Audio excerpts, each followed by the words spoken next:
what blows my mind, and this thing could be danced any way you want. The key and the core questions are not being asked. Why do we have to get into taxes in the first place? We don't have any income.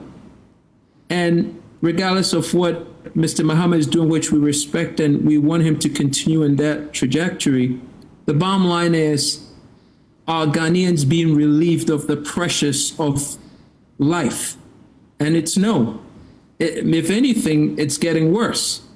So we need to ask the right questions, and we need to do what needs to be done, not just doing things for the purpose of optics and dramatics and theatrics, because that's what we do. The politics of MPP, NDC, it's always this person did this, or this person did that, this person did this. Yeah, but Kofi, I clearly recall that you had issues with the E-Levy, correct? Of course. I mean, listen, nobody wants taxes, but you cannot tax your way into develop or untax your way into development.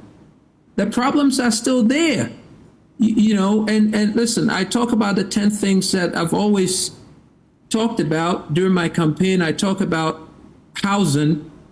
I talk about healthcare. I talk about employment, education, transportation, telecommunication, recreation, security, markets, and a functional central business district.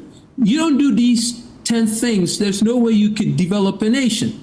So, yes, we are looking forward to the exhaustion of the 120-day period, but what can be accomplished in this 120-day if the same people who caused the problem 8 years ago are the same people who we have rearranged to give them the task of coming out with a plan for in this 120-day pact? What are they going to do? It's the same minds.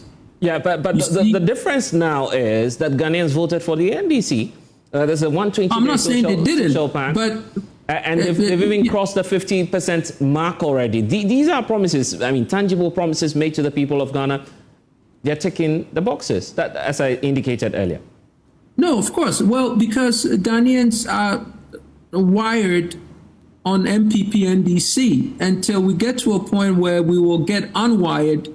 I guess this is what we think we're going to have to deal with, because majority of people voted for the NDC. I didn't vote for the NDC. You see what I'm saying? But what I'm saying is, now that we are all behind Mr. Mahama, President Mahama, to fix what's before us, we want to go through a process that is practical.